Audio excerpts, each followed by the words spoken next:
इसने growth start कर दिया है आफ्टर रिपोर्टिंग। तो अब क्या देखना है हमें इस प्लांट पे?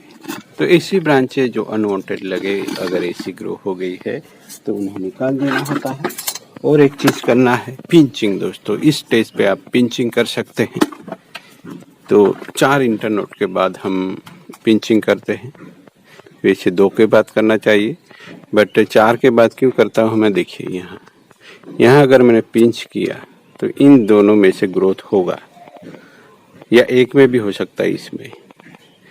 तो बाद में जो ग्रोथ हुआ उसको मैं हटा दूंगा और इन दोनों में से ग्रोथ करवाऊंगा, क्योंकि यहाँ से सेफ डिस्टेंस है। यहाँ से भी थोड़ा नज़दीक हो गया है पर चलेगा, क्योंकि प्लांट हमें इतना बड़ा नहीं बनाना है। तो इसके हिसाब से जो डिस्टेंस होता है वो कम होता जाता है ऊपर जाते जाते। और फाइकस में ब्रांचिंग करना दोस्तों मुश्किल होता है। तो मैं यहाँ कर रहा हूँ 3 या 4 जो भी अवेलेबल है। 3 है तो 2 के बाद कर रहा हूँ, 4 है तो 4 के बाद। और पिंचिंग जरूरी हो जाता है।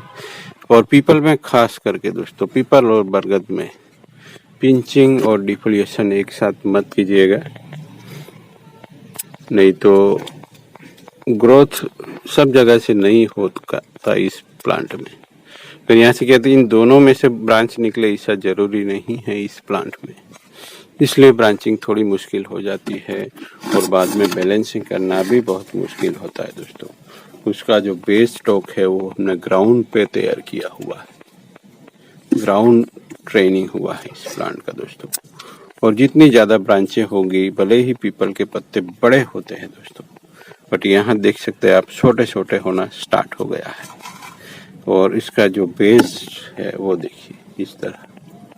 इसको भी हम थोड़ा बहुत कार्विंग करके यहाँ से सब निकाल सकते हैं जब ये अच्छे से स्टेबल हो जाएगा। वैसे स्टेबल ही हो गया है, तो यहाँ कोई भी अनवांटेड ब्रांच अब नहीं ग्रो होने देनी है। और इन ब्रांचों को हमें बहुत ही संभाल के ट्रेन करना है वक्त वक्त पे। अब फर्टिलाइजर में मुझे कुछ अच्छा करना होगा, क्योंकि वो मैं नहीं कर पाता हूँ।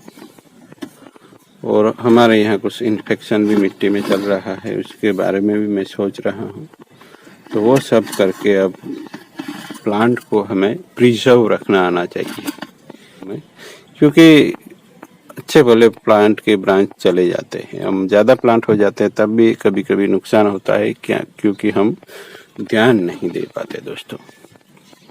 तो इस तरह अगर आपके प्लांट में भी रिपोर्टिंग के बाद इस तरह का ग्रोथ होता है तो अनवांटेड चीज़ें जो निकाल देनी है वो निकाल ही देनी है, और जो ब्रांचें हमें चाहिए उसी को हमें प्रमोट करना है। और बाद में कुछ ब्रांचें आ जाने के बाद हम वायरिंग करके उसको प्लेसमेंट वगैरह करके, अगर यहाँ तक देखिए ये ज़्यादा लंबा है तो इसको तो यहाँ से ट्रिम करना चाहिए था ना, फिर भी लंबा रखा है तो इसको हम वायरिंग करके थोड़ा शॉर्ट भी कर सकते हैं, क्योंकि यहाँ ब्रांचिंग अवेलेबिलिटी इतनी अच्छी नहीं है, यानी ब्रांच हम अच्छे से ट्रेन नहीं कर सकते। इसलिए जो ब्रांच अवेलेबल है उसको सही से प्लेस करके हम उसको यूज़ कर सकते हैं दोस्तों।